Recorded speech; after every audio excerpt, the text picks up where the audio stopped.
ज़बूर 147 कादिर मुतलक खुदा की हम्द। खुदावंद की हम्द करो क्योंकि खुदा की मदद सराई करना भला है, इसलिए कि दिल पसंद और सिताइश ज़ेबा है।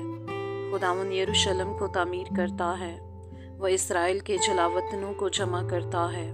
वो शिकस्ता दिलों को शिफा देता है और उनके ज़ख्म बांधता है। वो सितारों को शुमार करता है और उन सब के नाम रखता है। हमारा खुदावंद बुजुर्ग और कुदरत में अजीम है, उसके फ़हम की इंतहा नहीं। खुदावंद हलीमों को संभालता है, वो शरीरों को खाक में मिला देता है। खुदावंद के हजूर शुक्रगुजारी का गीत गाओ, सितार पर हमारे खुदा की मदद सराई करो।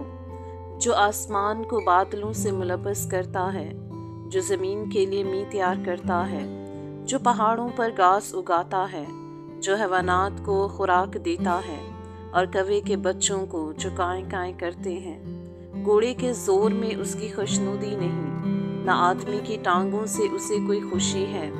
खुदावंद उनसे खुश है जो उससे डरते हैं और उनसे जो उसकी शफकत के उम्मीदवार हैं। ए यरूशलेम खुदावंद की सिताइश कर, ए सयून अपने खुदा की सिताइश कर, क्योंकि उसने तेरे फाटकों के बींडों को मजबूत किया है।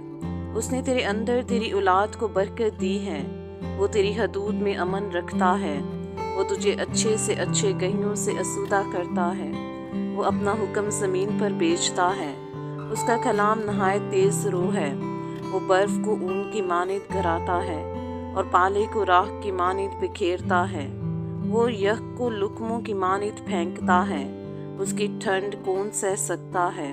वो अपना कलाम नाजिल करके उनको पिघला देता है। वो हवा चलाता है और पानी बहने लगता है। वो अपना कलाम यकूब पर जाहिर करता है और अपने आइन और अहकाम इसराइल पर। उसने किसी और कौम से ऐसा सलूक नहीं किया और उसके अहकाम को उन्होंने नहीं जाना। खुदावंद की हम्द करो। आमीन।